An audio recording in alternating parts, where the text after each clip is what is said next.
The test is in 4 parts: Part 1, Part 2, Part 3, and Part 4. Now look at Part 1. Part 1. You'll hear a telephone conversation. Now you have some time to look at questions 1 to 6.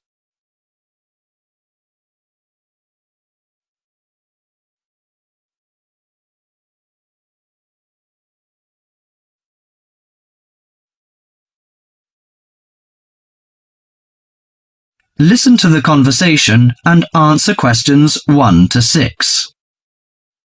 Good morning, Country Comfort Albury. Oh, hi. I'd like some information, please. I'd like to find a double room to stay for the weekend. What kind of rooms do you have? Well, we provide a variety range of accommodation depending upon your likes.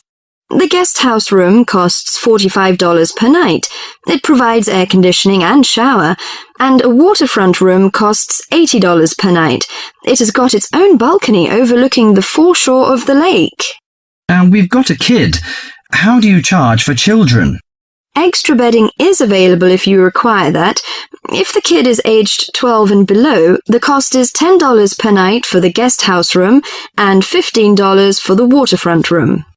Do you have a swimming pool, tennis court, or something like that? Yes, we've got a swimming pool, which is free for all the guests. But the tennis court charges $8 each hour, including the rent of rackets. How about other facilities? We provide free off-street car parking and internet access. We also installed in-house movies, but that costs $4 per hour. Oh, we don't think we need that. Because of the kid, you know. We don't want him to see movies on the weekend. Well, we also offer ironing equipment in the room. That's useful, I think.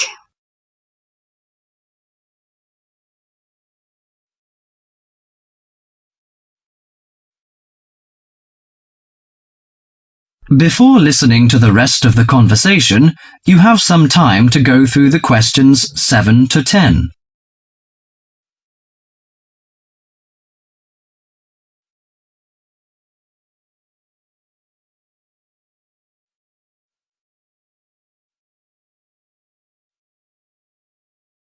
Now listen to the last part of the conversation and answer questions 7 to 10. Great! Could you tell me the address? How do we get there? Yes, it's Country Comfort Albury, Albury, at 648 Dean Street, New South Wales. 648 Dean Street, Dean, is that right? Yes. Well, I wonder what activities are available there in this season. You know, we want to have an indulgent weekend in the boring winter. Oh, you'll not get bored here. You know, Albury is the perfect base for alpine skiing. Besides that, winter's frosty alpine air encourages walks through mist-laden valleys. You can walk alongside rushing streams and waterfalls. After returning to the warm and comfortable lounge, you can sit by the open fire. I think this is the ideal time of year to nourish your body at the Salus Spa. The idea of skiing doesn't appeal to me very much, but it sounds good to have a relaxing walk through the valleys. Maybe after that, I'll have a massage and some soaking in the spa. And you know, this hotel is perfectly located in a quiet position off the main highway in central Albury. It's within walking distance of licensed clubs, restaurants, shops, and the central business district. It's known for its excellent cuisine and warm Australian hospitality. Good. It's a good idea to taste the tasty dishes in one of the restaurants. My wife may be interested in shopping. She's always keen on that. I think I'll contact you later. Thank you very much. That is the end of Part 1. You now have half a minute to check your answers.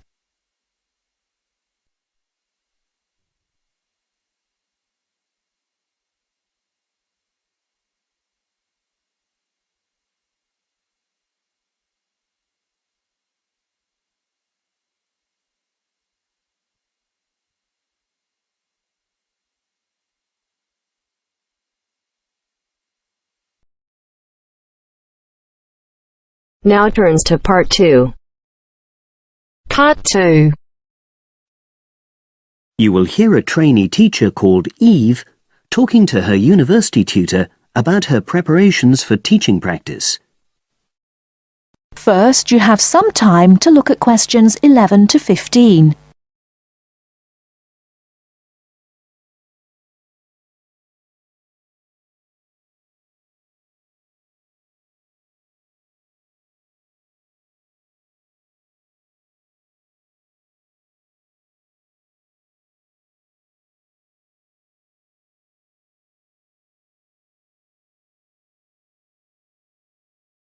Now, listen carefully and answer questions 11 to 15. Hello, Eve. Come in and sit down. How's it going? Fine, thanks. I'm looking forward to my teaching practice next week. Good. Now, you've got 2 classes, haven't you? Year 3 and Year 6. Have you done your lesson plans? Well, I've decided to take the topic of renewable energy. I haven't done a lesson plan for Year 6 yet, but I thought I'd base their lesson on an example of very simple technology. So, I've brought this diagram to show you. I got it from the internet. Let's see. A biogas plant. So this is equipment for producing fuel from organic waste? Yes. The smaller container on the left is where you put the waste you've collected. Right, and from there it's piped into the larger tank. That's right. And that's slurry on the base of the larger tank. Right. And what exactly is slurry? It's a mixture of organic waste and water. So is that pipe at the bottom where the water comes in? Yes, it is. As the slurry mixture digests, it produces gas, and that rises to the top of the dome. Then, when it's needed, it can be piped off for use as fuel in homes or factories. It's very simple. I suppose there's some kind of safety valve to prevent pressure build-up? That's the overflow tank. That container on the right. As the slurry expands, some of it flows into that, and then once some of the gas has been piped off, the slurry level goes down again, and the overflow tank empties again. I see. Well, I think that's suitably simple for the age level it's for. I look forward to seeing the whole lesson plan. Thanks. And can I show you my ideas for the Year 3 lesson? Of course. Let's... Before you hear the rest of the talk, you have some time to look at questions 16 to 20.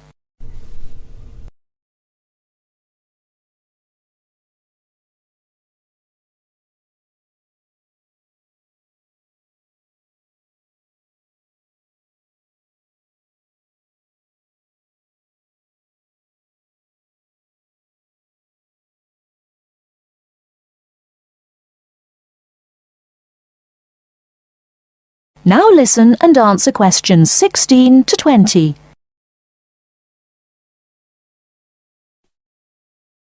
I thought I'd introduce the topic by writing the word energy on the board and reinforcing the spelling and the pronunciation. Then I'll do a little mime, run on the spot or something, to convey the sense. I'd keep it brief at this stage. Yes, I will. Then I'll wipe the word off and write the question, where does energy come from? And see what the pupils come up with. Fine. I'd suggest that you just brainstorm at this stage and don't reject any of their suggestions. Yes, that's what I was going to do.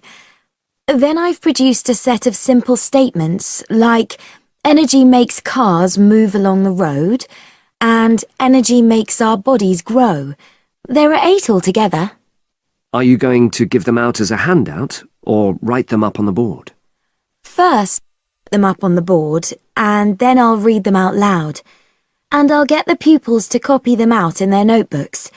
I'll also ask them to think up one more similar statement by themselves and add it to the list. Good idea. After that, I thought I'd vary things a bit by sticking some pictures up of things like the sun and plants and food and petrol and a running child. And I'll get the pupils to work out what order the pictures should come in terms of the energy chain. I think that's a very good idea. You could move the pictures around as the pupils give you directions. Yes, I think they'd enjoy that. And to finish off, I've made a gap fill exercise to give out. They'll be doing that individually, and while they're writing, I'll walk round and check their work. Good. And have you worked out the timing of all that? It'll probably take you right through to the end of the lesson. That is the end of part 2. You now have half a minute to check your answers.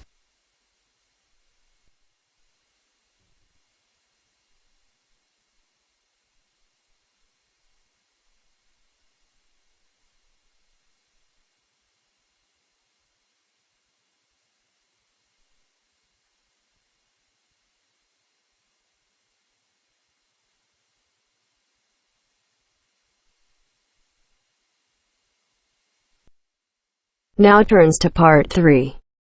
Part 3. You hear a club leader giving information to a group of young people who are planning to do a 2-week holiday course at the Tamerton Centre. First, you have some time to look at questions 21 to 25.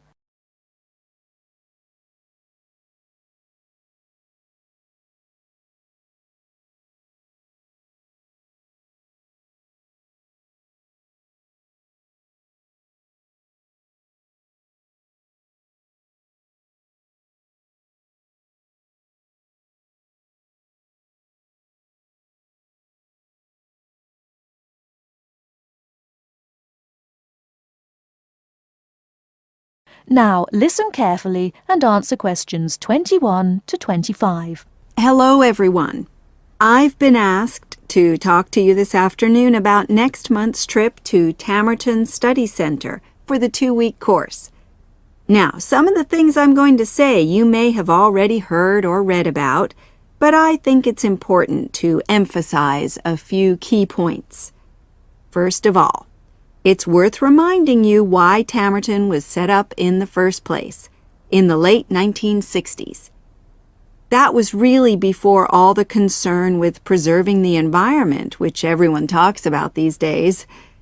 The idea was simply to get people out of the cities and into the country, and to find out that just being outdoors can be very rewarding. This is not going to be a holiday in the usual sense. It's called an adventure course because you'll really be stretched to your limits, but that in itself can be a positive thing. The group I took last year, for example, said that although they actually felt pretty weak and exhausted all the time, it really made them learn a lot about themselves and increased their confidence.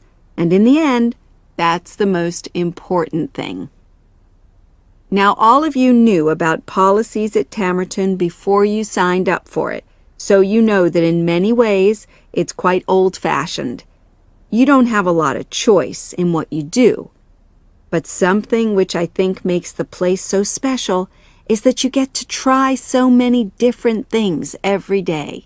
For instance, one day you'll do climbing, and the next you'll be surveying rock pools.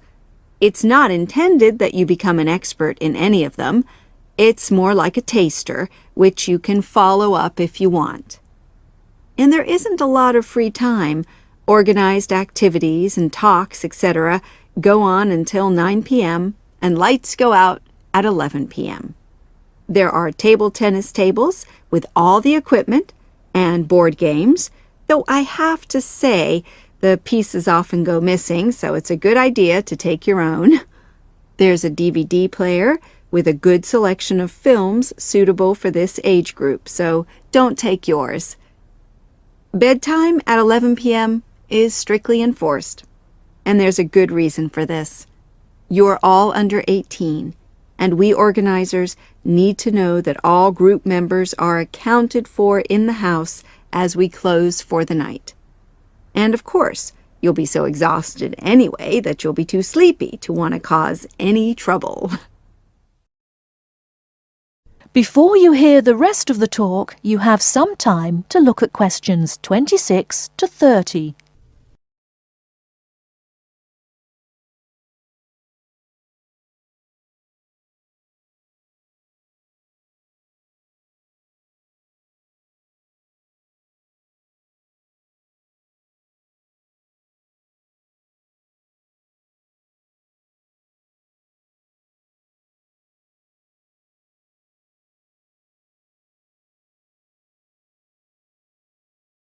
Now listen and answer questions 26 to 30. Now, what should you pack? The information sheet tells you a lot about what clothing to bring. But what about other things? Well, Tamerton House has its own small shop, but anything there is several miles away, so you won't have many opportunities for buying supplies. So in this last part of my talk, I'm going to explain what objects you should take with you to the center, what you can take if you want, and also, very importantly, what you cannot take. Several of you came up to me before this talk and asked whether you can take things like kettles or hair dryers. The answer is there are plenty of these electrical appliances available in the center, and they are of the proper voltage and are checked regularly. Yours may not be, so the rules at Tamerton say you can't bring them into the center because it's considered a fire risk. Remember, it's a very old house. Now, another question was about cell phones. Although you definitely can't have them on during inside talks, you equally definitely need them when you're out on exercises. So they're a must, I'm afraid. Anybody who wishes to talk to me about borrowing a phone for the fortnight, please see me after this talk. Now, the weather's heating up at the moment, and you'll be outdoors a great deal. If you wear proper clothing, especially a hat, sun cream is optional. Also, they sell high-factor cream in the shop, so you don't have to take any of your own unless there's a special kind you use. Now, there's a special note about things like deodorants, which come in aerosol cans. I need to tell you that these are banned in the center because apparently they have the habit of setting off the fire alarms. If you want to take an aerosol can, you'll actually be at risk of being told to leave. And finally, people have been asking about whether they need to take towels. Well, the center does provide 1 towel per guest, which you're required to wash yourself. If you're happy with that, then don't bring another. If not, take one of your own. Just remember how much outdoor exercise you'll be doing and how dirty and wet you'll be getting. That is the end of part 3. You now have half a minute to check your answers.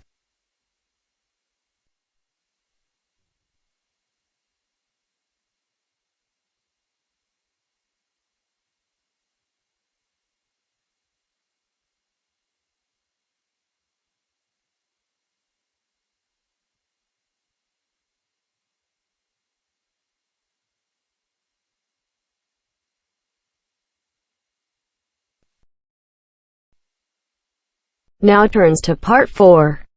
Part 4. You are going to hear a lecture on ecology. First, you have some time to look at questions 31 to 35.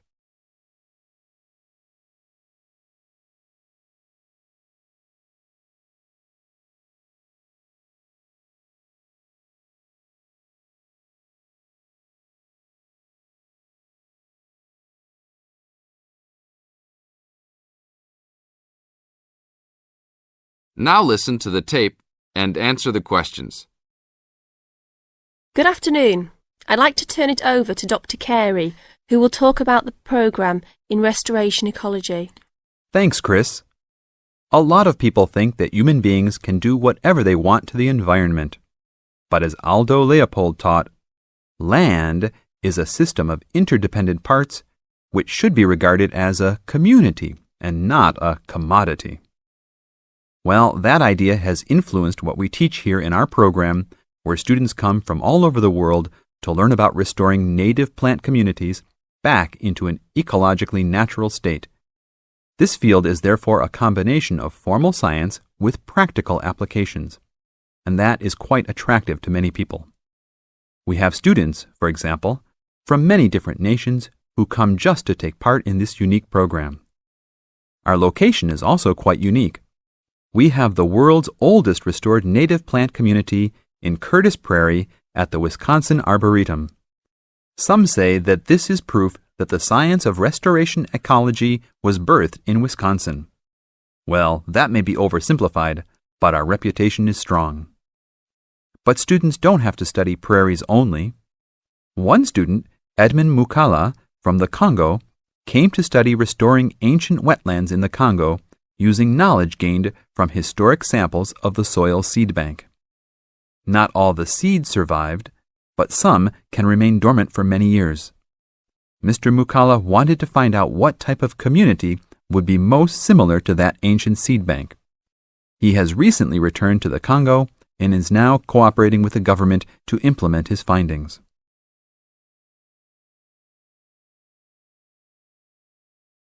Now look at questions 36 to 40.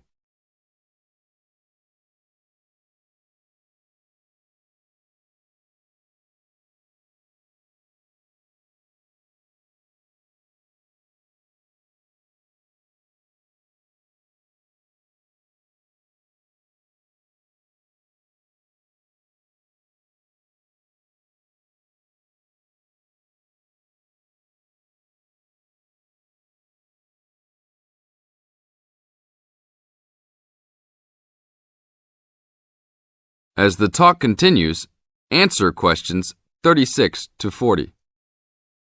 So the only prerequisite for doing research here is that it is a native plant community. That means not just prairies, but wetlands, woodlands, savannas, and other environments. We're proud of the diversity of research topics in our program. And we continue to grow. This year we have 32 new students from 8 different countries. When students first arrive, they begin rigid coursework in statistics, ecology, plant identification, and the theory of landscape change. Then they take part in internships at local conservation agencies such as the Arboretum, the Nature Conservancy, the Parks Department, and others. We find internships to be crucial in helping students apply the knowledge they have gained in the classroom. And we're proud to say that, since the beginning, we have graduated 277 students with master degrees from our programs and 122 students with PhDs. Some have gone on to bigger and better things. One graduate is now the director of the Worldwide Fund for Nature in China. Another is the director of Parks Development in California. And others now lead their own research departments in universities around the world.